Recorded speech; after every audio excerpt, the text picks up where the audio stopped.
Go ahead, sing along. You know you want to. Or hum along, I guess. Yeah, there's no words. Someone should make up lyrics for us. It's So this time now for that.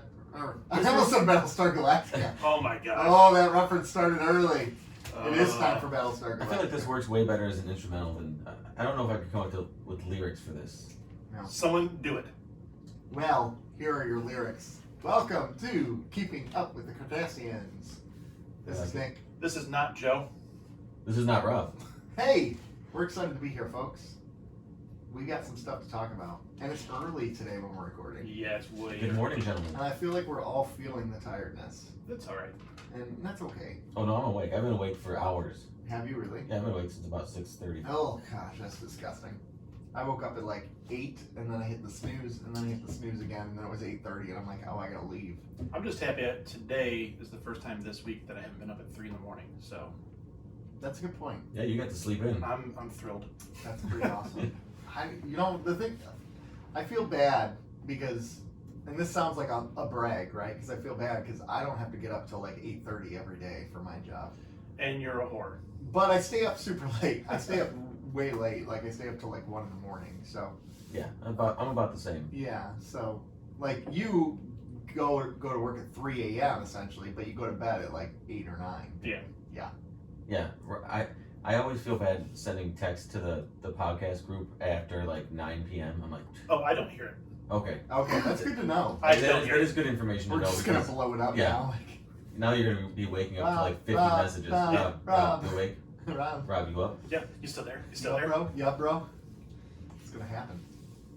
But anyways. But yeah, I keep about the same schedule as you do, Nick. Yeah. 'Cause I don't I have- used to. I mean, I work from home. Well, currently work from home, and I don't have to start working until 9. Yeah. So, which means sometimes my alarm goes off at 8:45, Right. and I'm like, all right, Time Time to do to- this. time to make the donuts. Yeah. Let's go. Yeah, exactly. I hate you both. My very first job, when I was a teacher back in the day, a long time ago, I would get up at like 5:45 every day, and that was fine. I loved it. And then I wasn't teaching anymore. I didn't have to. So here's a question, Rob. In retirement, do you think you'll keep the same schedule, or do you think you'll sleep in? I'll sleep in.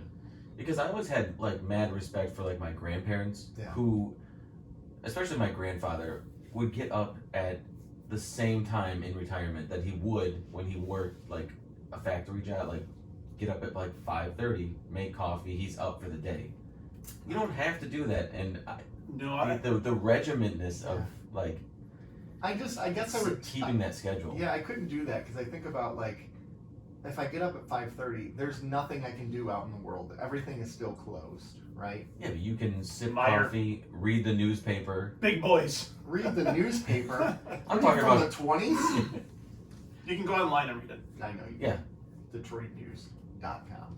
Get an online subscription. Come on, Yeah. support the news. Pay the money. Pay it.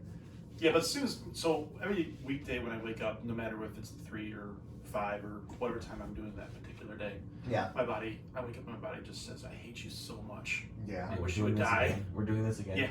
Yeah. So Saturday comes around, it's like, yay, whatever time I sleep until.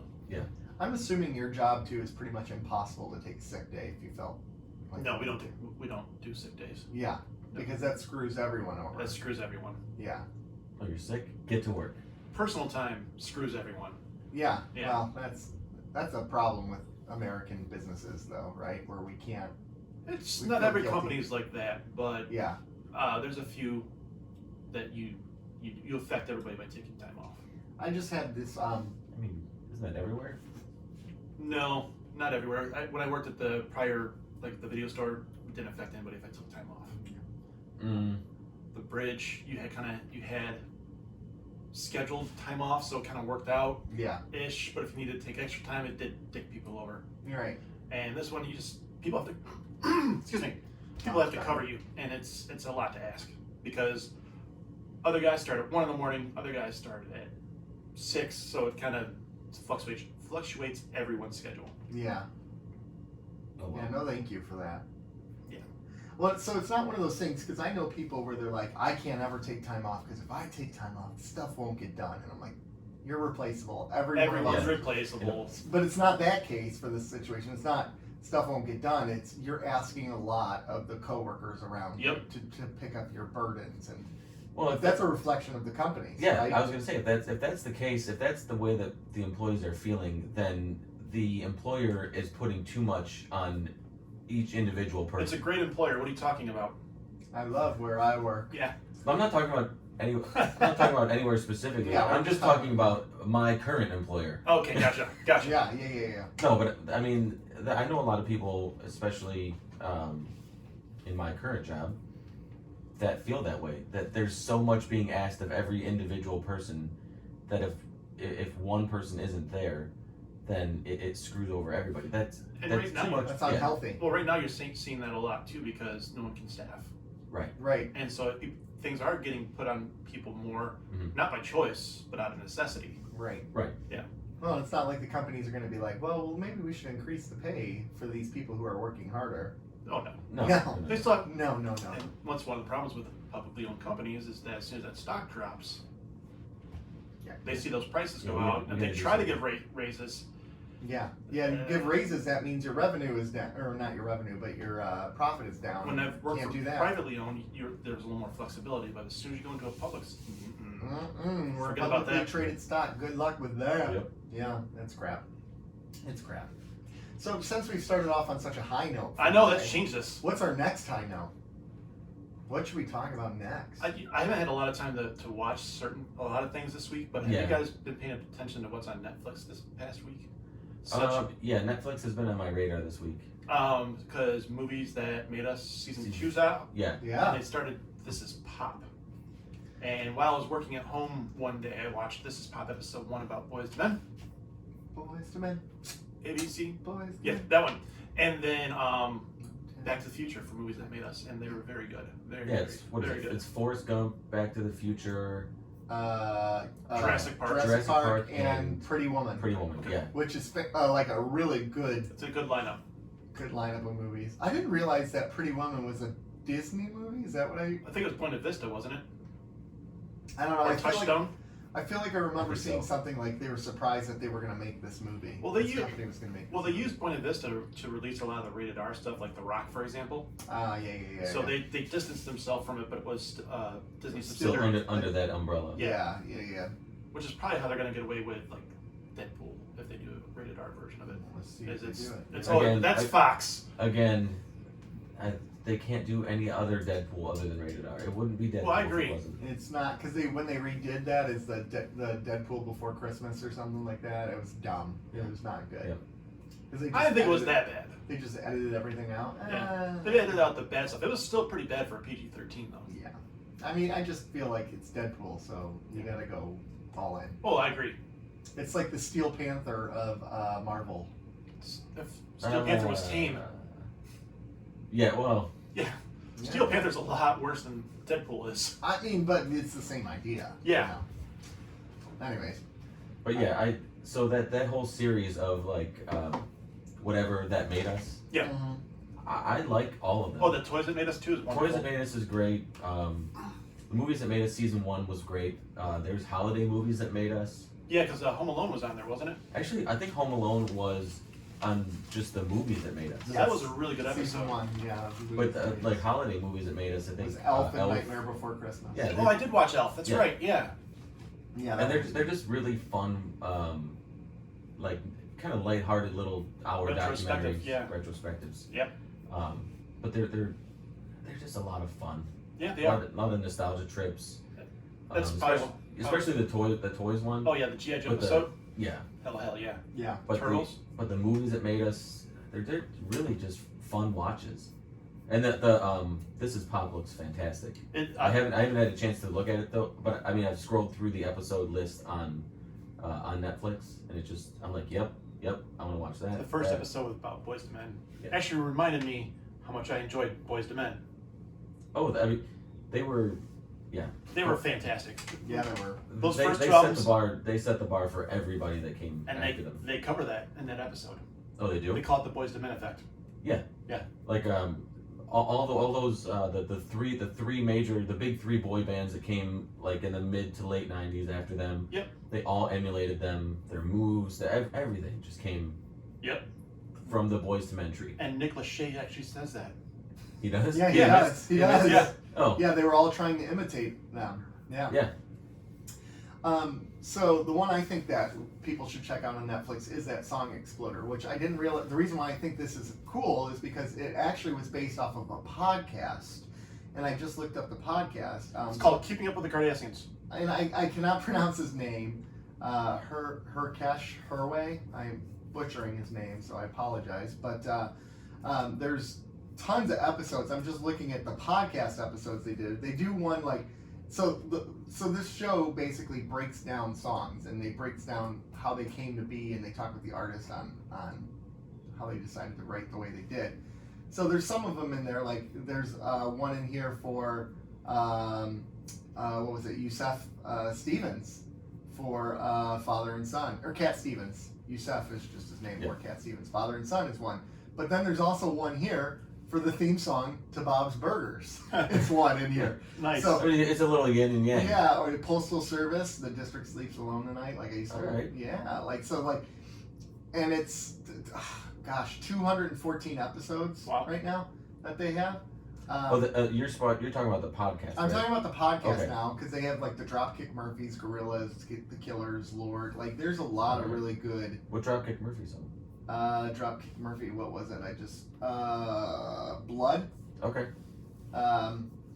But yeah, they have Ramin Djawadi on there for Game of Thrones.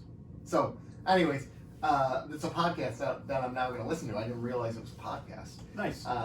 But I watched the one episode last night, and it was on Wait For It by From Hamilton. and that was really fascinating how they went through it and broke down that song. And I didn't realize you've all seen Hamilton now, yes? Yeah, it's on Disney Plus. Again, Yeah. So it's basically supposed to be the anti Hamilton song, which Hamilton's is what's the kickoff song for that? My Shot. My Shot. Not throwing away my shot. Yep. It's the anti My Shot because Alexander Hamilton's all about just doing things without thinking, where he was about taking a step back and waiting for everything. Yeah. So even when the way they wrote the song, like when you expected something to drop on beat 2, it would be on beat 3 instead because they were making them wait for it. So it's just really fascinating how, because I really never would have thought about that stuff Right. listening to the song, but now it's like it's instrumental to That's the song. awesome. Yeah, I love stuff like that where it takes you deeper into like the song structure or why things are done a certain way that you don't necessarily pick up when you're just listening. Yeah. Yeah. And then it provides additional context for whatever you're listening to, and it just sheds new light on it. Oh, heck yeah. I love Right. that stuff.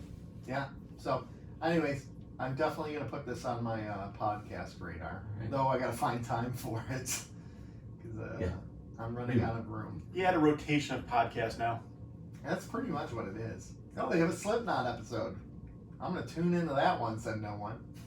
Well, there's a lot of Slipknot No, fans out there's a there. lot of There are. Slipknot fans. I'm sorry. I should take that back. There may be Slipknot fans that listen to our show. And Slipknot's great in that case. Correct. And you should continue listening to Slipknot and this show, please. And Well, thank you. And looking We're a at bunch of whores.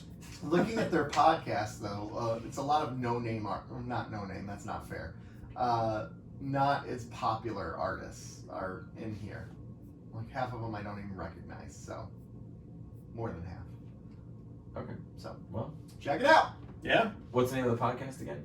Song Exploder, Song Exploder. Okay. American bi-weekly music podcast And that's the name. That's also the name of the on the show on Netflix Netflix. show. Okay. Song Exploder. All right. We burning up my Netflix this week. Yep. Yeah, buddy. What else do we want to? Oh gosh, we got some good news, but I don't know if we're there yet. Okay. Hold on. I want to. We're not there yet. So last week we all discussed our favorite Walt Disney World parks, right? Oh, yeah. We want. And you guys were absolutely wrong, and I was correct about Magic Kingdom, Okay. right? No. And Nick said Animal Kingdom, and I mean. And it's the lowest. It was the lowest one, wasn't it? So it's still currently. I mean, as of the recording of this podcast, by the time everybody hears it, this will be So you did a Twitter will be poll, over. right? This Twitter poll will be over. Yes. What's And our Twitter handle? Where can they find this poll at? At Cardassians Pod. Go and view this. You can't vote anymore, but you can view the results. And as of the recording of this podcast, the Magic Kingdom is at 39% in first place. Any guess at second place? In general, Epcot would be my guess. I would have assumed it would have been Hollywood. That's what I would have assumed. Epcot is second place at 34%. Which is ridiculous. What are you going to do with it? There's nothing to do there. Soarin' and drink. Okay, so... And that fish and chips place is the stuff over in England. I do love the whole... Now, that's pretty cool. Here's the thing. I'm willing to venture a wager that the people voting for Epcot do not have preteen children. Yeah, that changes how you're going to vote for things. Because to me, the appeal to Epcot is the countries, all the tours. It's the adult version. And that's the adult experience. Drink around the world, go experience all these different cuisines, all these different things. They do have Soarin' and they do have some good rides, but that is the major appeal to me for Epcot. Yeah. And that's just not kid friendly. Right. Because two countries in there, they're already screaming their heads. We have designated walkers. It's great. Isn't it, wasn't Epcot actually originally designed to be like a city? Yes. Like he wanted people to live there? Yep. Wow. And once he died, Roy tried to continue it, but then once Roy died, it was done. They just put everybody underground. Yeah. So in third place, with 14%, is Hollywood Studios. 14%? 14%. See, I would rank it. That's number 2. And then Animal Kingdom is just behind it at 13%. I don't understand that. Because you're wrong. I mean, but that much hate? I don't understand how Magic Kingdom could be that high. I really don't. Maybe that's my greatest qualm with this. Because when you think of Disney, you think of Disney princesses. You think of Disney. Disney is the small world. That's Disney. Yeah, that's Disney. Yeah, it's just boring. It's not boring. To me, I think the biggest thing is Epcot getting 34%. That's surprising. That's insane. I actually could, as an adult, I can support Epcot because I would go to Epcot over Disney. Over Magic Kingdom. Like if I were by myself, maybe, but with the family and the wife, no. No, not with Eli, but I think that little flub is my case and point that Magic Kingdom is Disney. Yeah. Yeah, you slipped up, Nick. You just proved his point. I don't care what you think. You're both wrong. Because you think of Disney World, you do think of the castle. You do think of the castle, yes, you do. Yeah. You know what it was, is that I didn't go to Disney until I was much older, right? So it had been built up to be this incredible thing, and I went there and I'm like, this is all for little kids. Which, yeah, it's Magic Kingdom. It's supposed to be for little kids. Yeah. But the whole reason why he designed Magic Kingdom was so it could be a park where the kids and parents alike could go on the rides together and share this time together. And I'm like, no, these rides kind of stink. Oh, wait, go to Tomorrowland and go to shoot some aliens and stuff. Yeah, you got the mountains. The what mountains? The mountains, the 3 mountains that are in Magic Kingdom. See, I disagree with you because I love the engineering behind. See, I get dorked Space out. Mountain's badass. Yeah, I get dorked out when you get to the engineering of things. Yeah, how you that's go true. from one land to another, and it fades out, and then it fades in. Yeah, that is pretty cool. And then the fact that you're not on the first story, you're on the second story of that property. Everything is there's tunnels and Oh everything's yeah, underground. it's a whole city underground. And the engineering that just goes into it, I get a big kick out of that. I learn something new every time I go. And yeah, call me a dork.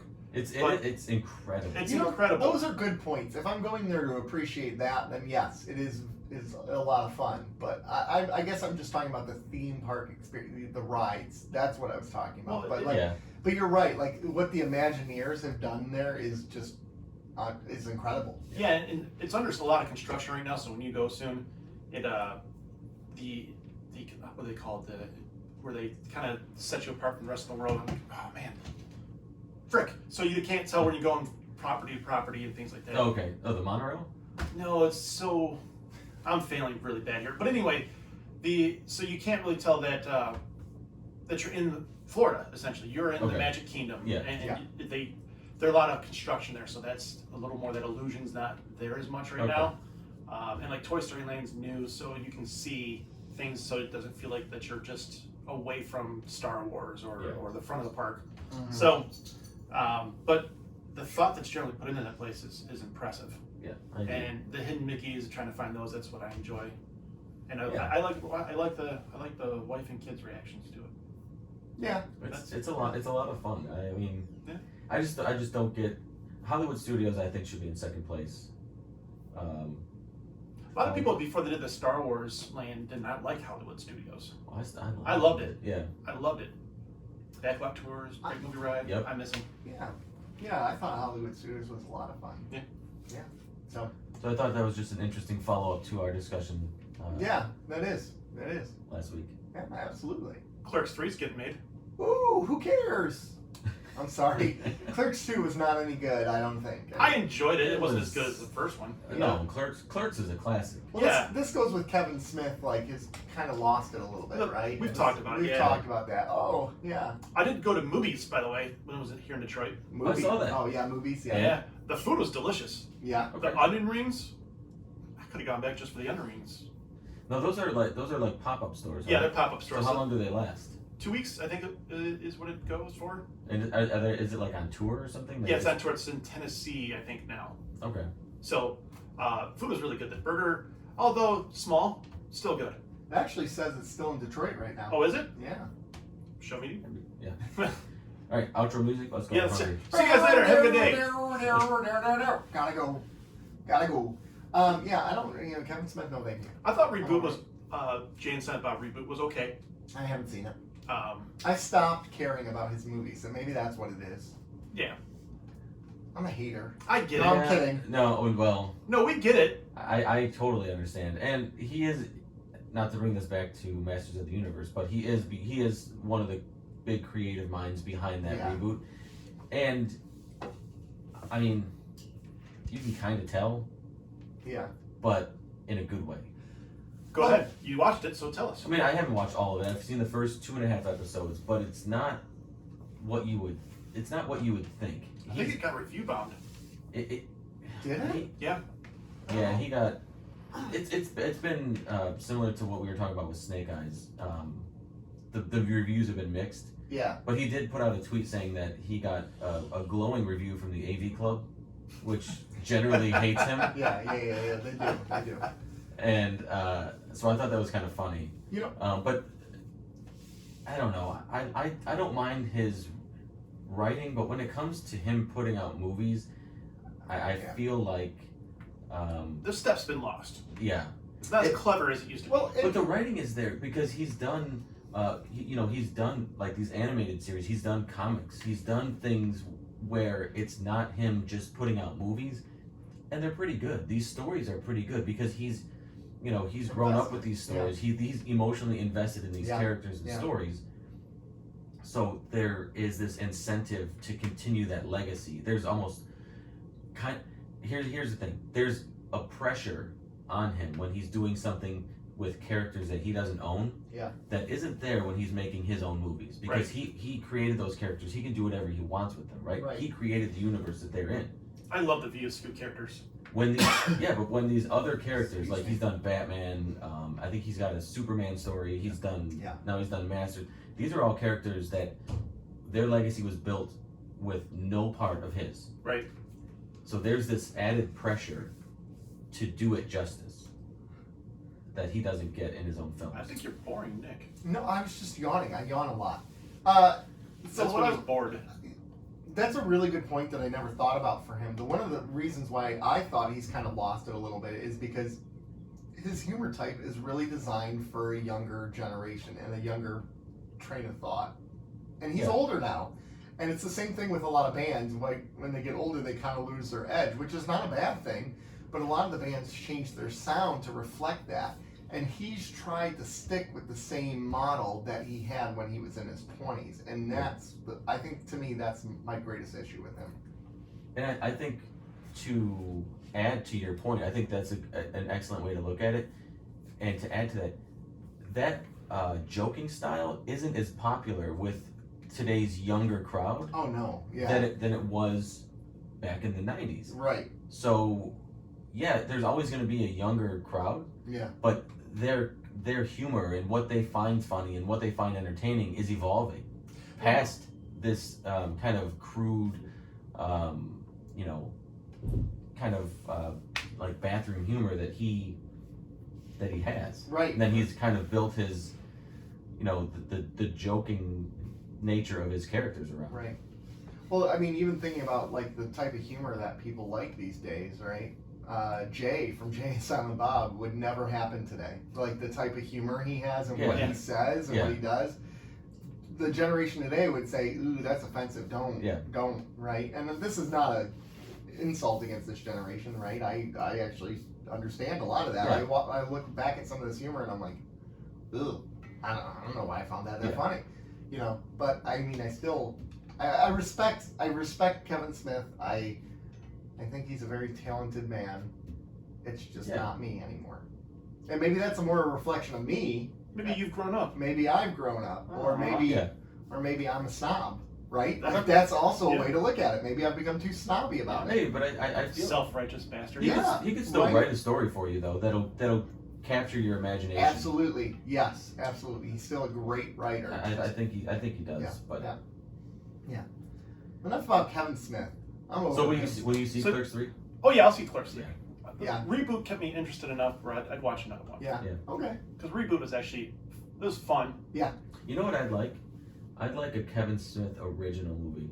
Something that isn't. He tried that. No one watched it. Didn't he do Geely? Tusk.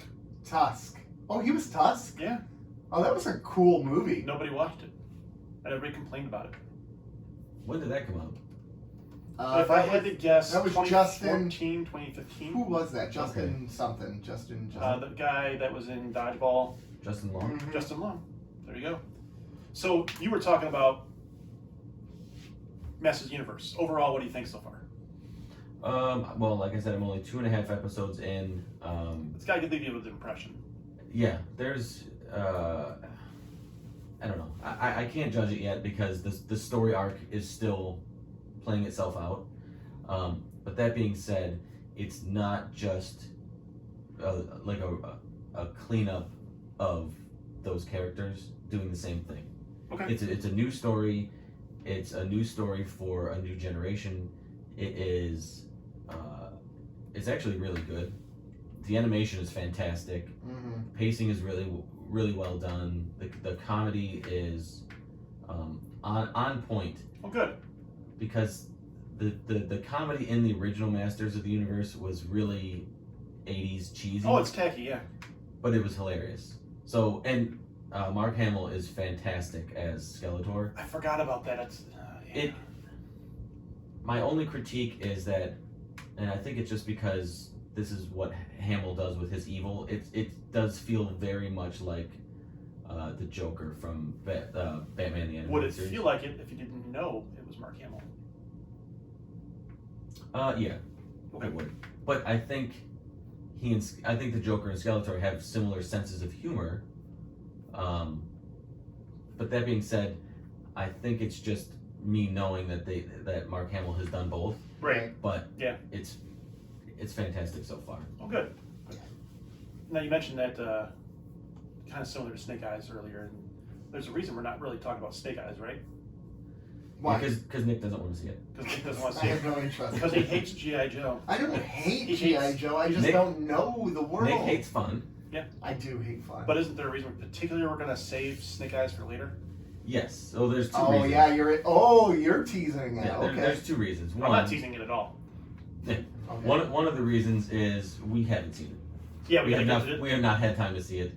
And the second is 3 or 4 episodes ago we played a little word burglar. Mr. Burglar. Mr. Burglar, as we affectionately call him. And we reached out to him and asked him if he would like to record with us, be on the show, interview, talk nerd stuff, talk G.I. Joe. And he has agreed to come on the show. Yeah. Applause, man. I don't know which dropped one it the is. ball. Man. I dropped the ball. There you go. There you go. There you go. Joe, can you sit in that seat from now on so Yeah. you can run the board? Yeah. So, I don't have the board right in front of me. in the That's next coming weeks or month or so, we will be sitting down probably via Zoom and just shooting the breeze with Word Burglar. It's pretty exciting. right. It is. Talking Canadian hip hop, talking G.I. Joe. This stuff is great, man. His stuff is really good. Yeah. Yeah, I didn't know really too much about him other than you had mentioned him to me before our trip to Right. Florida. Yeah. Yeah. But I don't think I'd ever really listened to anything.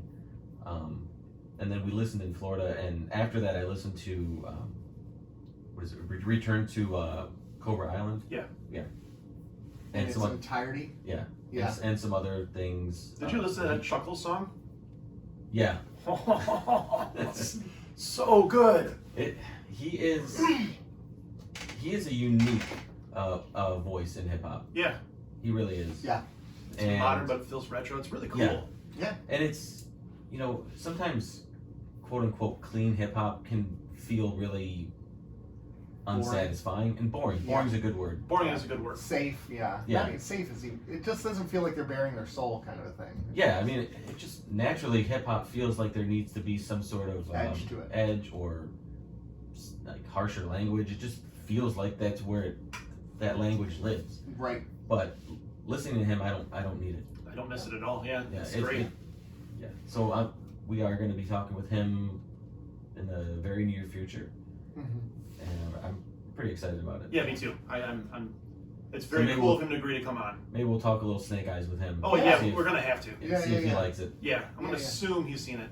'Cause, Yeah, I would assume. I'm actually embarrassed to announce that I have not seen it yet. I know it's only. You should be embarrassed to say you have seen it from the reviews. Yeah, Yeah. the reviews are brutal. It's only like 24 hours old. So. Yeah. Yeah, it's not. You got time. You got time. You See, can- the way I But I wanted to see it. I wanted to see it for today's show, Yeah, but I just Yeah. couldn't find the time. life sucks. Yeah.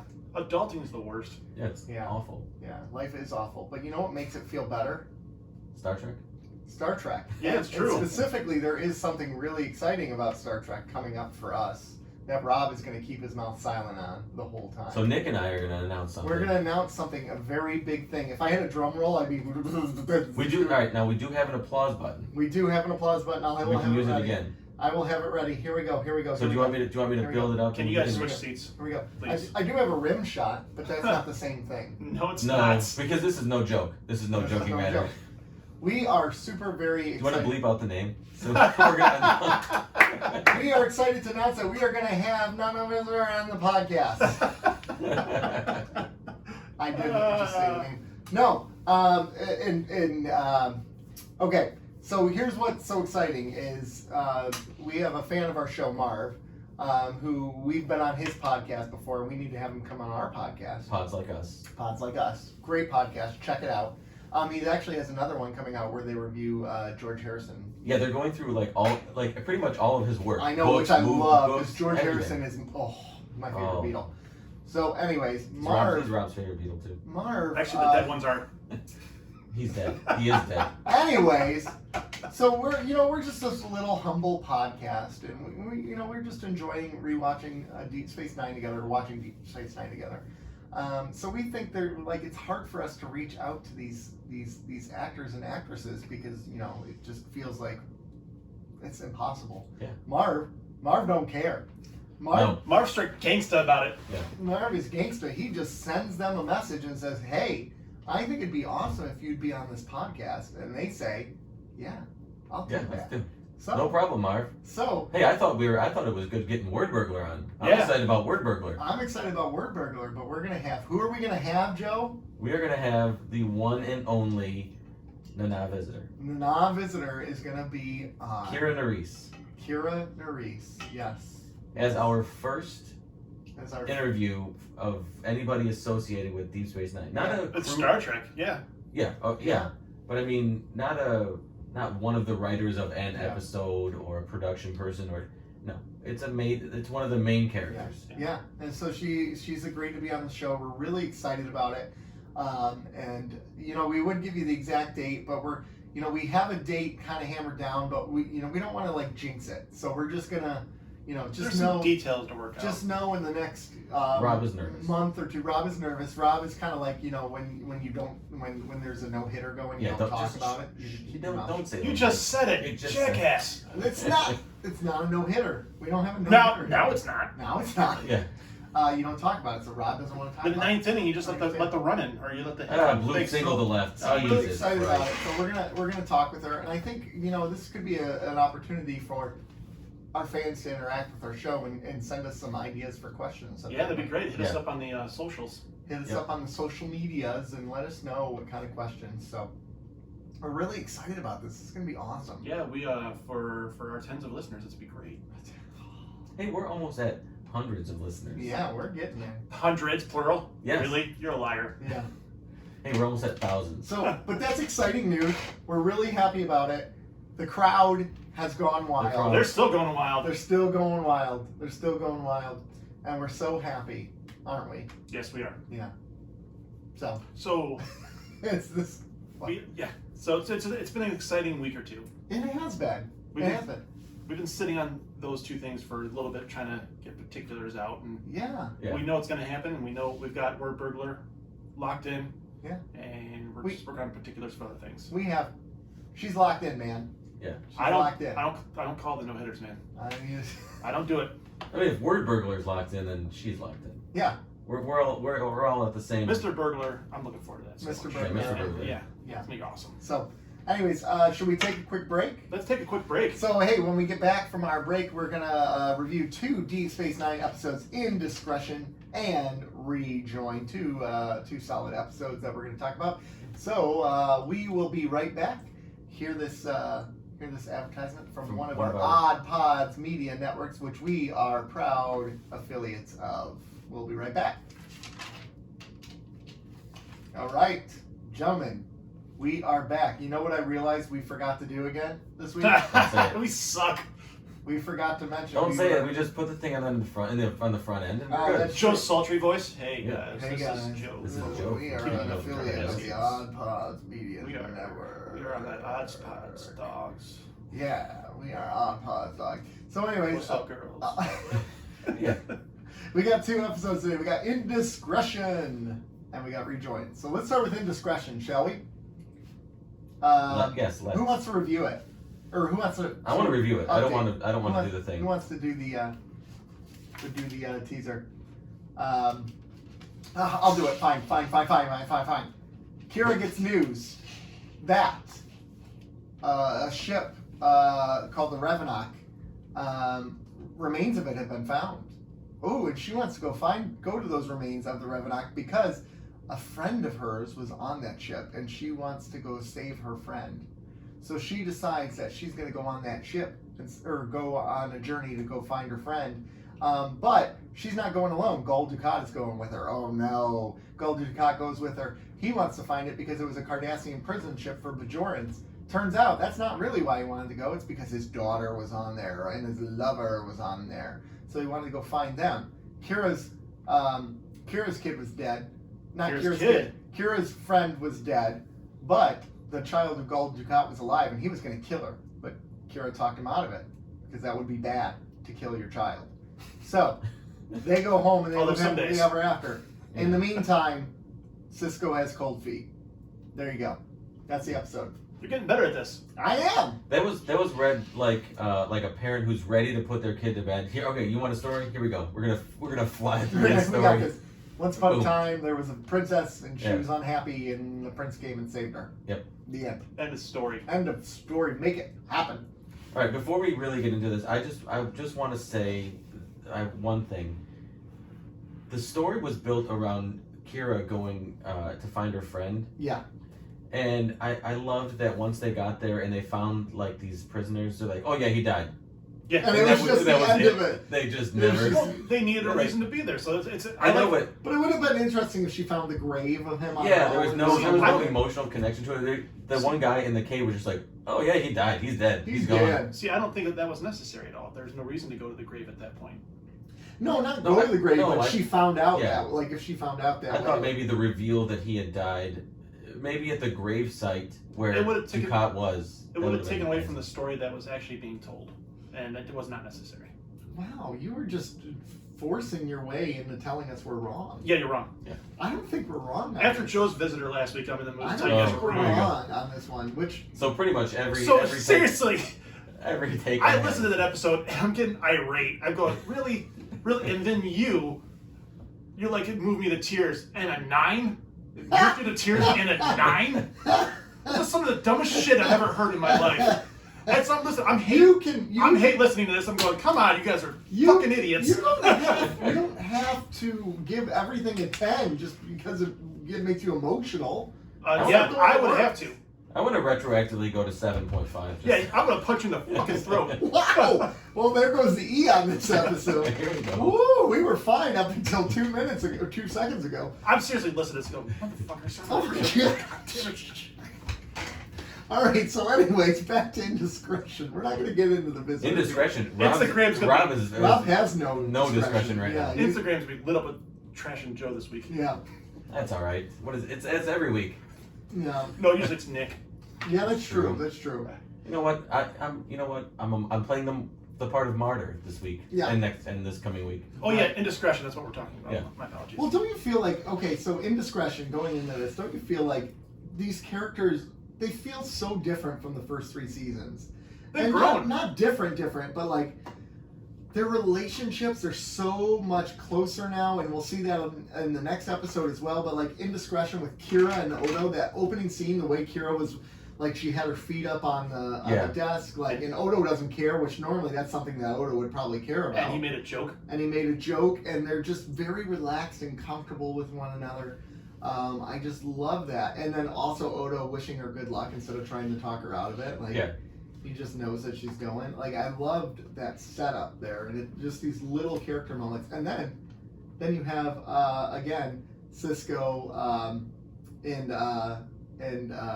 Dax, their conversations about Cassidy, which was great. I love their friendship. It's one of my favorite things of the show. Is the two of them. The two of them, but also we get to see the Bashir and Dax friendship in this episode too. Yeah, that was a fun scene when they were talking to Cisco after he had said it was a big step. Yeah, and then he leaves and he walks away. And they say, "What do you think?" It's a big step. It's a very big step. See, I'm going to question that though. So she moves on the station. It's the size of a city. Is it really that big of a step? It is a big step because it's the size of a city, but it doesn't have that, like, the size. It's not 12 million people on there. It's still like 7,000, isn't it? Yeah. I mean, yes, but I mean, it's a small city. I mean, that's a small city. We're talking about being in the infinite space, and she is choosing this very specific area to live, which is right by you. That's one thing where I was like, I don't know. I see it. But I don't know if that's a big deal. For him, it might be a big deal. That's true. That's his home. He has it. Well, I'm not even talking about physical space. I'm talking about emotional space. Fair enough. He's probably, to a certain extent, protecting himself emotionally by her being not in the same physical space as him. Right. And he's probably not ready to, let himself be that vulnerable post losing his wife. Right. I can understand that. Well, yeah. And then also this whole idea, like he said at one point where he's talking about how, my wife was killed because of me, essentially. And he's like, I don't want you to die because of me. That's a good point. And that station is a target, yeah. Right? I mean, that's a very dangerous place to be. You wouldn't know it because they only have 5 people working in the opposite. Well, there's tons of extras. Yeah. But I guess I didn't think about that, so I'll stand corrected. But how about Dax, like, forcing it, right? Like, you should move on to the station. Do you think she did that on purpose to be a dick, or do you think she accidentally did it? She knew what she was doing. Like, that she was C-blocking the other guys before? Did she do it on purpose? Or did you really just say C-blocking when you dropped 3 F-bombs, like, 5 minutes ago? That was you. That wasn't me. Yeah, you have a voice changer, don't you? Roll. Actually, you could be either of us. Yeah, I could be. At any point. At any point in time. Can I, at the risk of getting strangled, can I nitpick for a second? Yes. It's not really a nitpick. I just wanted to do that. Is there a change in Odo's makeup this season? Because he looks older. I don't think so. He looks a little older. It feels like he has more wrinkles on his forehead, like he's... Yeah. It was smoother before. Yeah. Well, maybe. I didn't pay that close attention to it. I don't know if that was we'll have to look in the show a deliberate change or... Because I know that, Kira's uniform is a little... Like, everybody has a little different. Cisco's a little different. Everybody is a little... their appearance is a little different this season. I just noticed that in the scene with Kira. I was like, I don't remember seeing all those like folds and wrinkles on his forehead, but being so expressive. Maybe he's getting better at shape-shifting and able to add that in. Maybe. See what I did there? LeVar Burton directed this episode. Did he really? Yeah. You don't know I who that show is. you the world. Geordie LaForge from The Next Wait, Generation. why was I was doing the wrong Reading song. Rainbow. Yeah, I was you trying were. to do Reading Rainbow. Wow. I can go anywhere. Next scene's. Take a look. Yeah. It's in a book. Reading Rainbow. You mean the host of Jeopardy, hopefully, in the future? Fingers crossed. Geordie LaForge / LeVar Burton directed this episode. He's a really good director too. Solid directing. Is this his first episode he directed? For Deep Deep Space Space Nine? Nine, yes. Did he do anything for Next Generation? Next Generation? Yep. Yes, he did. And then he does stuff for Voyager as well. I don't know if he did anything for Enterprise. But All right, so how do we feel about Gul Dukat now? First of all, let me just say that he was gonna kill his kid. you've been there.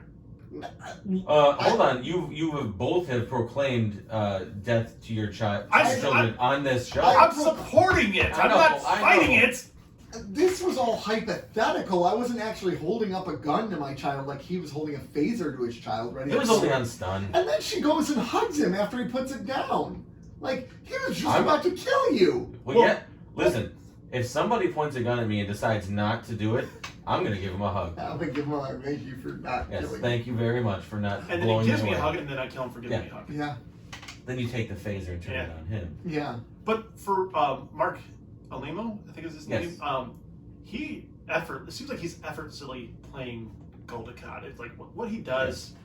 Actually, this whole episode, the interaction between him and Nana Visitor, it just seems so natural. I can't think of a better They word. were really good Yeah, it was together. really and, they had good chemistry, and I like the scene where they finally kind of like let their guards down when he gets the spike in his butt or whatever.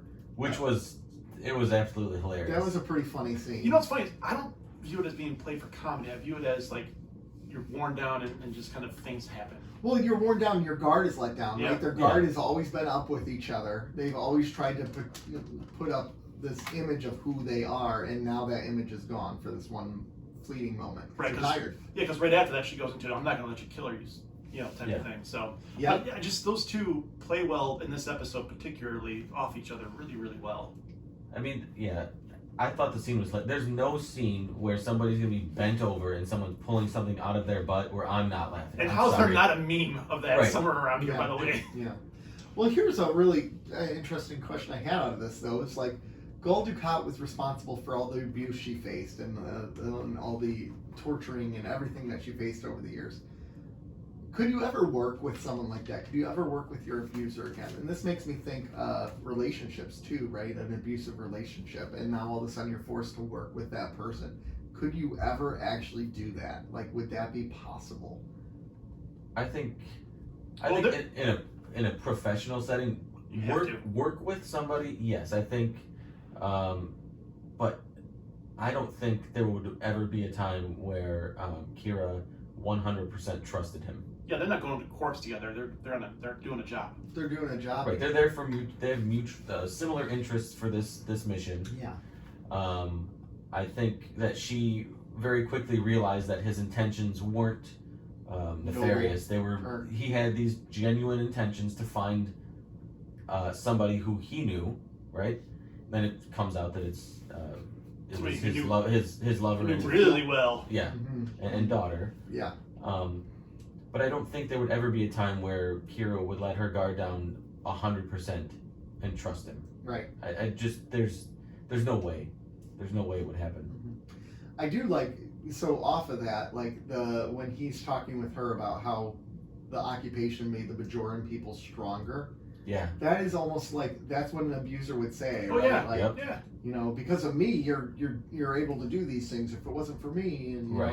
know, that was such a classic narcissistic move. by That was a abuser. classic abusive relationship conversation, right? Yeah, but there was part of me who's like, he's not really wrong, right? The Bajorans were kind of like a. There might be that's some what they- truth in it, but the same breath. Yeah, but that's. But you're just that's, you know, I don't know. It's easy for abusers to manipulate emotions and feelings. Yeah. And that's what he's doing. You think, yeah, maybe they are a little stronger because of that. Right. But when in reality, that was always there and from the beginning, Right. regardless of the Yeah. Cardassians being there. Yeah. Well, here's my hot take theology edition based off of this, right? Because I always think about like this situation where this bad thing happens, and he's like, and because this bad thing happened, this good can happen for you. That's always the way. Like that's kind of the conversation I have with a lot of people about God. It's this thing called theodicy, like the justification of God's goodness and light when there's darkness and evil in the world, right? Like, so when people are like, God is testing me when something bad happens to you, right? Like, yeah. God intentionally made this bad thing happen to you so you can learn from it. Now, I don't think that's the way it works, right? I don't think God ever says, your kid is going to get cancer so you can learn something from this. No, your kid gets cancer. God has nothing to do with your kid getting cancer, but God is there as you're trying to find meaning in those times. So in other words, what I'm getting back to with this Gul Dukat situation the Cardassians are, what they did wasn't the catalyst for the good that would come out of the Bajorans, but the Bajorans were able to find meaning in the bad that happened to them, Yes. and rise above that. So the Bajorans weren't there, like it wasn't some greater thing that they were doing. Yeah. And I think in some shorter form, that's basically how Kira responded. Like Right.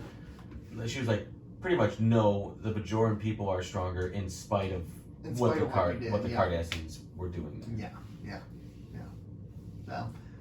But I did like their relationship. Oh, yeah, it was throughout really this fun to whole watch. episode. I really enjoyed this episode a lot. I did too. I really enjoyed every little part, and the way they balanced this serious storyline with this kind of more fun, play-hearted story. And it was still a serious storyline with Ben and Cassidy, but they made it lighthearted because of the conversations they had. Like Quark with the way he Quark was talks about hilarious. women. And Quark was great. what if the woman leaves you? And that's what holosuites are for. She complains that she doesn't get enough gifts. Gifts? You take back the ones you gave her. Quark's charming. He was really good, and just the way they all. I mean, I just love how different Sisko is as a commanding officer versus what we've seen in Star Trek before, because he has a close relationship with almost his whole command crew, right? Yeah. So, like, if you go back to the original Star Trek series, Kirk was close with Spock and Bones. That was it. Next Generation, Picard was close with no one. Not really, yeah. No, and then this one, he talks to everyone, all of them, like are his confidants, right? And that's just a different way to lead too, right? And I think there's something to be said for that. Who do you think Sisko is least closest to? Bashir. Really? Yeah. Not O'Brien? Maybe O'Brien. I was gonna say Worf. Yes. Because he's new. Okay. I would probably Morn. Morn. Who's Morn? I was gonna say O'Brien, but I think it is Bashir, because Bashir is a little bit cocky and arrogant, and I think that bugs Sisko. Yeah. And O'Brien is down to earth. He's a everyday man, a racist everyday man. So Ben's like, "You're cool." The only racist in Star Trek history. The only racist in Star Trek history. Yeah. I mean, he is. Yeah. I call him like I see him. He is. I mean, I didn't. I thought about it more after that week, and I'm like, yeah, I guess he is. So how do we feel about Dukat making the decision to take his daughter back home?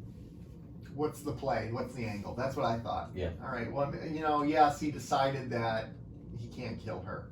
But he's also said that family's the most important thing to him, and maybe that's part of the reason he didn't kill her, is that he's like, I got to take this ownership of this and damn the repercussions. Right. Regardless of whatever mistakes were made to put him in this situation, she still is technically family, and that should mean something to him. And if he generally loved this Bajoran woman, maybe that's part of the reason he didn't kill her, is because he saw part of that woman and the daughter he didn't really know. Right. Yeah.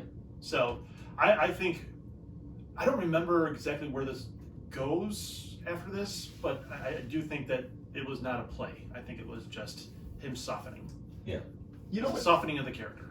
Which we've seen gradually throughout the first three it's three purposely seasons done. plus. Well, have we seen a softening of him, or other layers being revealed? Other I think layers. That's really what it is. Yeah, I wouldn't say he's a softer He's a deeper character than he yeah. was originally portrayed. Yeah, because Right. he's straight up a villain beforehand. Right. And he's still a villain. But he was straight up a villain. Yeah, Now yeah, you yeah, see. yeah. Well, I mean, yeah, we're the further we get from the Cardassian occupation, it seems like he's letting some of that go, Yeah. and once he sheds those layers, you see what's underneath it, The weight. and it's a multifaceted character. You know what I just thought about related to his daughter. This makes me again think of the German occupation of basically all of Europe during World War II, and then the amount of women who had relationships with German officers and how their people basically shunned them and like they would shave their heads and march them through the street in shame and everything like that. I wonder what would have happened with the Bajorans then. Were the Bajorans doing it to the Bajoran women or? Pretty sure that gets covered later as well. Okay. But I would imagine yes. Okay. But I mean, wasn't that kind of talked about in this episode? That A little bit. She couldn't be sent back to Bajor because she was half would never- Cardassian. He ridiculed, yeah. Well, the And daughter is he half did say that. Cardassian, but I'm talking about the woman he had the affair with. If she was Oh. still alive, would the Could Cardassian- she return to Cardassian? The daughter Or had should not. she return yeah, to Bajor? Exactly. Well, Bajor did send the peace treaty, so maybe there's a little bit of more openness to it. But I'm gonna guess that there's gonna be some resentment there. Oh yeah. Anything else from this episode? Oh, we didn't really talk about Ben and Cassie really, other than that. So No. it shows Ben as flawed because. Well, especially the way he reacted. Well, think about in the that. dinner scene where he's like, And she just walked out. And Yeah. you're like, okay. because He didn't try to chase her. He's like, Are we peace. Are we really gonna say that he was the one that overreacted? Really? underreacted. Actually, he underreacted. I mean, what did he do wrong? Was What it did not- he do wrong? Hold on. Yeah. Let's go through this. No. Oh god. Hold on, let's go through this. Yeah. Is it not a big step? Well, let's go back earlier. Initially, I didn't think it was a big step. I think it's a big step considering his character. Well, initially, I didn't think it was a big It step. is a big step. And then you were able to tell me that this is his personal space, the Yeah. wife thing, Yeah. and so maybe she's not seeing it from his point of view either. No, she absolutely is not. And hold on, he wasn't even really given the opportunity to provide context Or to process it. Yes, he was. when. She asked him to clarify multiple times, and he just gave her like 2 or 3 word sentences. He had a chance. I mean, He I don't chose really, not to. No, he had a chance. He really didn't. He And had then a she chance. storms off. That's Because he had a premature. chance, and he didn't. He had 2 minutes to process it. Yeah. First of all, hold on. First of all, it wasn't even his idea. The idea was planted by Dax. So he didn't even have time to really think this out emotionally, the process, all of it. And then so it's a new job. It's she's getting closer. It's for him probably a lot to handle all at once. Give him a little bit of time and space to think this out and come to a And he just came back from watching his son die. bam. No. So I'm sorry. He was in the wrong here. I don't think he was in the wrong. Oh, I he's think absolutely there's in the both wrong. in the wrong. to be honest with No, don't you do that both sides thing. you. No, I'm telling you, they're both wrong. No. Oh no, I'm not. I'm taking Ben's side. I will. So she's Die on that supposed to hill. give up her career. She has a great opportunity. He told her to take the job. He never said not to take the job. She overreacted because she didn't like that he said it was a big step. I'm sorry, it is a big step. She's not taking it. She's not absolutely not taking anything other than herself into consideration. Oh, bull crap. Oh my gosh. Oh, you're so wrong. You're so I'm wrong. absolutely not wrong You're absolutely wrong. Why aren't you wrong, Joe?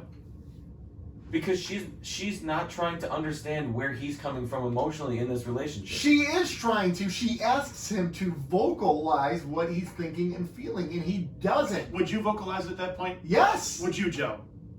Would you be able to vocalize it? I would not be able to. Okay, but that's I your would be able fault. to. I That's would. not my fault. That is your fault. So you're saying that my character, that you don't understand my character and you can't give me a couple minutes to figure this out is my fault? You don't understand me and that's my fault?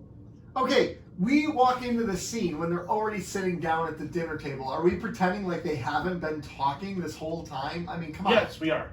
No, we can't do that. Why? We don't exist in a vacuum. Stuff happens off camera that we're not First of all, seeing. he's on the clock. He's working. Yeah. He's Don't got bother- a uniform on. don't bother He him has while a he's working. uniform on. He always has his uniform on. I know. He had some other like their last date. He had the other clothes on. Yeah, that's true. So Street clothes. I guess street clothes, but there's no street really. Well, that's what they call it. Corridor clothes. Yeah. I just feel like this is on Cisco. I- If you just communicated and vocalized, hey, You're Cassidy, this is a big step, and here's what Maybe I'm asking you. he didn't know Give how to me- vocalize it. Give That's what me I'm some saying. time to think about this. You think she would have been happy with that answer? I No. think she wouldn't have stormed off First of all, she was offended. Because he doesn't know how to. The second he said it's a big step, her attitude changed. It absolutely did. Because what do you mean by big step? If I just said it's a big step and don't clarify what I mean in a good or bad way, yeah, my I don't think So you're saying his error is vocalizing that part rather than just his having a error class. is he's not. I don't think he His had an body attitude language, when he his said it body either. language was closed off that whole time. Everything about his demeanor said, "I'm uncomfortable with this." It wasn't his idea. It was Dax's idea. That is fine, but he didn't vocalize everything. So you can't act like the victim when you don't tell people what you're feeling. That's on I'm not you. saying he's a victim. I'm saying that he didn't do anything wrong. I struggle with being able to tell everything that's in my head because He's in the wrong. I don't. I can vocalize everything I think. I can vocalize Fairly it, well. but I don't want to. Yeah, I mean, yeah, Some of it has to stay in the Something head. has to stay in my head by necessity by necessity. and so, by legal precedence. so to your point, I do believe it's both their faults. It's not walking the middle. It's the fact that she wasn't understanding what he needed, and he didn't understand what she needed. He didn't know how to say it, process it, and then say it in the time frame she would have needed. He erred in saying, "Hey, it's a big step," and then she was like, "Motherfucker, what are you doing?" I don't And think so it was think it both was their error. faults. You can't put fault on one person in this scenario. It is both their faults. No. I mean, she left the dinner table. She left. Who cooked that meal? And he's a Probably him. freaking Cook chef. the meal. He Cook the who meal. replicated that He meal? replicated that meal. No, we've established he cooks. He does cook. He does. Yeah, but Replicated he's busy with work. He's captain now, so he probably replicated. But still effort. Still effort. He got it Uber Eats from Quarks. He got. Does Quarks deliver? Yeah, I wonder that. That's a good question. All right, let's rate this it's a, episode. it's a small step. It's a small Let's- station. Let's just understand that you don't understand the way Oh my god. emotion works and relationships work. Oh yeah, you're right. Yeah, I don't. Yep. Yeah. Let's just move past that and let's rate this That's a episode. big We're not step. No, rating we're not this rating episode. this What are you doing? We're moving on to We're Rejoin. right at the end of the show, man. Sorry, I'm just so Rate overcome. the episode without the other one. That's a big step, Nick. Yeah. Why is that a big step, though? Tell me That's why. a big That's step, a big guys. step, Nick. Why? So you can't do It it. just is. You can't. It just is. All right, Rejoin. Sum it up. Go. No, I wasn't ready for that. Rejoin. There's a Jadzia kisses another host. Jadzia kisses another host who's actually no. So the episode Jadzia's is ex-wife comes. another Trill comes on the station because they're going to create a wormhole or an artificial wormhole. It turns out the Trill was married to Jadzia in a previous life, but not Jadzia, but one of the Daxes. And in their society, they're not supposed to interact with each other because they're worried about them falling in love or whatever, reassociating. So it's a big no for them to do that. But they fall in love anyways again. Jadzia says, "Let's be together," and the other one says, "Yeah, let's be together." But then when push comes to shove, she's like, "I can't do it," and then it ends with Jadzia sad because she couldn't be with her So sad. love. That's What it. was, That's what it. was the B story? It was like What was the B story? they were There they were- was going into the quadrant or something or the wormhole. They were creating the artificial wormhole. The first Yeah, that's what it artificial. was. Yeah. Yeah, that was a B story, but B for boring. there wasn't any. It was I just don't the even reason to get consider her that- there. Yeah. Yeah, well, I don't think it was a B I story. think they needed to focus It their was energy. just context to the Yeah. to the story. Yeah. Yes, because I think this It was story a necessary needed. evil. It was a big step. This story needed the focus this week. Well, her going, those two kissing was a big step for Literally it was. Yeah. How so?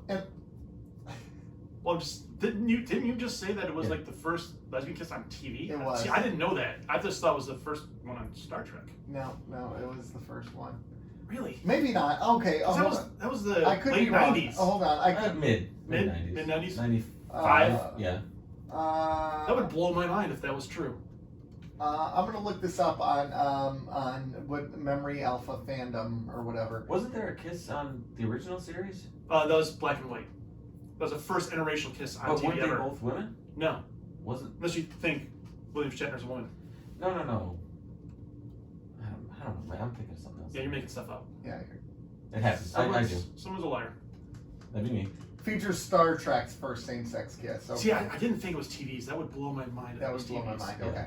All right. So, anyways, for the last episode, I talked about how it felt like these characters were rebooted, right? Or not rebooted, but like they're just fuller versions of themselves. The way they interact, and one of the things you see right away is with Bashir, Dax, and then Quark, where they're playing the magic tricks on Quark and Yeah. just messing with him. Yeah, That was a fun scene. and the again. letting him pull out his ear. Yeah. Yeah. And they did it twice, and they Yeah. actually learned that magic for real. Like that's not a trick of the camera. They learned They it. learned the sleight of hand. They learned the maneuvers. sleight of hand. I like the second time when Quark's brother Ron, oh Ron no! comes was up like- to look at his ear. looking in his ear. Yeah. Is there more in there? Yeah. So That was a subtle comedy bit that was Yeah. worked really, really well. I love how at the very beginning though, Ben is talking with Dax, and he says to her like, "Hey, look, you have leave of time. If you want to leave while this happens, I totally get it." And she's like, "I never let my past lives interfere with my job, and I won't start now." B, what about those Cleons a couple of years ago? Or what about, That didn't interfere with their job. Murder doesn't interfere with you their job. always let things interfere Yeah. with your job from your past lives. Like, tell that to the Cleons, man. So this is another Dax/symbiont episode, but a really good one as a change. Because the past ones have been kind of okay, but this one is actually good. As it focused on Dax, Terry Farrell was able to actually act in it. They gave her something to do, I guess.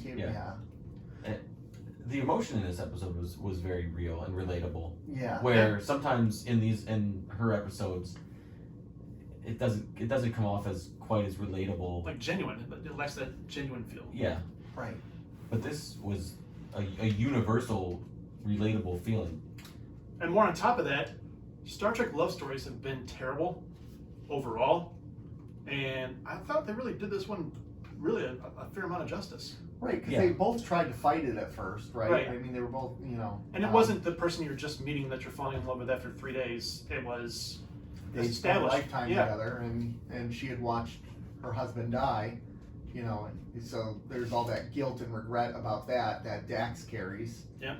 Which that was a cool scene but I like this episode a lot because it seemed like it was talking about greater social issues that our society faces. Oh, it sure I felt was. like this was absolutely an allegory for gay marriage. It was a big. It was what Star Trek does. Yeah. And because even at one point Dax said, "I don't understand why two people who love each other can't be together because of a taboo." Like, Yeah. duh, like that's like our world right Well, now. yeah, they hide what they're really talking about inside the episode, and it's Star Trek has always done that, and they've always done it pretty. I'm glad that there wasn't technically a B plot because I think it gave. You thought there was. Well, I didn't think there was. I was trying It's to a recall. misunderstanding. I was trying to recall if there was one because I couldn't remember there being one. Yeah, and there's not very many episodes that lack a B plot. But I think it worked well in this episode because it gave this storyline a little more room to breathe and kind of flesh itself out, yeah, the full Right. 45. Yeah. But which it deserved because it was a fantastic story. it was. And if you cut maybe 12 minutes from it, I don't think you're able to get as much emotion out of it Right. or tell as deep a story. But I thought I really loved this story arc. We knew that they weren't going to run away together because Dax is a main character. But the way they approached it was really well done. Like the risk that I think again with society, right? The risk that LGBTQIA people face, it's still present, right? Like you can get married, but what are the faux pas that are going to happen because of it? What's going to happen with your family? Is your family still going to talk to you? Do you have to hide a part of yourself? Yeah. Like I know many of my gay friends who still haven't told their whole family, right? Because they're just worried how they're going to react. So in a real world, you want to run away with the person you love, but you can't, and that's what happens in this episode. Jadzia wants to be with her, and Jadzia will give up everything, but it takes two to want to be able to give up everything for that. And that's just an unfair decision that they have to make. They shouldn't have to make that decision. It's an unfair world. Yeah. And yeah, like you said, it was obviously an allegory for what we're going through, and what they, especially in the 90s, what they were going through with homosexuality. Yeah. Yeah, it's absolutely. Yeah, and one of the things I loved about this episode, about it all, is that there was literally no mention of the taboo being that there were two. It wasn't. There was none. Not one. No one cared about that. That wasn't the issue. Which is, I thought was important for the episode. It really was. Yeah. It wasn't heavy-handed in that way. Yeah. Right. But yeah, apparently they got a lot of crap for this episode. They got a lot of angry hate mail from people. One of the writers' moms, I think, had an issue with it, if I remember correctly. Moms. Yeah, moms, what do they know? Yeah. I guess Entertainment Tonight, because Avery Brooks was the director for this episode.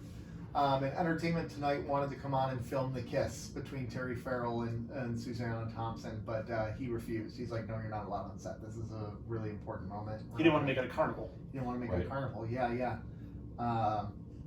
So that's really good. Avery Brooks, integrity behind the camera, too. Yeah. So, as well as in the captain's chair. Well, he did, and I guess he sat them down the day before, and they had a conversation with each other about what they were doing, and he made them all feel really comfortable about it. Yeah. I think I remember him and the writers saying they wanted to focus on that. Yeah, it was going to happen, but they wanted to focus on the story overall, not make that the overall point. And that's how it felt to me. It felt simultaneously an important moment in the series, but it didn't feel like it was out of context or placed somewhere where it shouldn't have been. It felt like it was just part of the story. Yeah, it felt natural, for lack of a better term. Yeah, right. But at the same time, you could tell that there was an importance to this part of the story. Right. Yeah. I thought both of these episodes were really good. Really good. Yeah, I really enjoyed this one. The only other thing that really stood out to me, they didn't have very many comedic moments, which I really appreciated, but there was a couple. Like, for instance, when they were talking to Worf, what did Cleon's dream about? He's like, things that will send chills down your spine. And he just goes on this. And I can never tell when he's joking or not. Yeah, exactly. That was great. Or Bashir being the third wheel on the date was pretty awesome. Yeah. He's like falling asleep, and that was pretty cool. Those were good moments. And the episode didn't need the comedy, but that but Worf one was great. But I felt like the comedy fit into the episode. It's just like with the magic tricks was fun. Yeah, magic. I think the funniest moment was when the Ferengi was looking in Quark's ear. Yeah, that was pretty cool. I liked when because we've all seen magic tricks, and then you're just trying to like throw something at the wall and see if it sticks. Like, it's this or it's that, or it's you pull out of your sleeve, and Quark had that like genuine excitement and to try to figure it out that everybody has when they see magic tricks. I love how he's like, he just beamed it into her mouth. That was pretty great. Yeah, it's pretty great. Quark's the best. How about Dax really putting it all on the line? Yeah. She does that a lot, though. Is she just not happy with what she's doing? Like, I think she just doesn't necessarily care about the taboos. And that scene between her and Cisco, where Cisco's, being a friend. Yeah, and then she's like, "Why are you doing this?" And then he yells at her like, he said, "You asked for my advice." Like, of a friend, and that's what you're getting. But then at the end, he did what Cisco would do and say, "But if this is your decision you make, I'll support you." Yeah. That was fantastic, because you should present all sides of the coin there. You should be devil's advocate. And I think a lot of times in friendship, we just want to take their side because they're our friends, and we don't want to hurt their feelings. But sometimes it's important for friendships to have those disagreements. Yeah, being supportive doesn't necessarily mean that you echo everything the other person says all the time. Yeah, Sometimes it does mean, showing that person something on the other side where maybe they might have a blind spot or they're not considering something they don't want to everything. hear. Right. They Yeah. don't want to hear, they're not willing to accept, but you need to, being supportive can mean being kind of a tough friend. Tough Right. love. Yeah. Right. And that's what she got. And I thought that was an excellent scene. But at the, Right. but like you said at the end, he did say, I will support you. I've got your back. I've got your back. But please consider everything before you make a decision like this. Yep. Right. Something like this a decision like this shouldn't be made in haste. Right. Step away, think about it, Yeah. reassess, then decide. So let's step away, reassess, Let's take a big step. and rate these episodes. So, let's start with episode number 1, which was titled, I deleted the title, Indiscretion. Indiscretion. AKA Ben was right.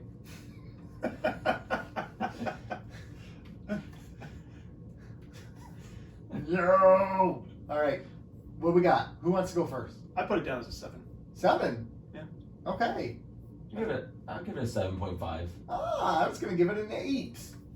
An 8. I say you go right ahead and give it an 8. I'm gonna give it an 8. You own that 8.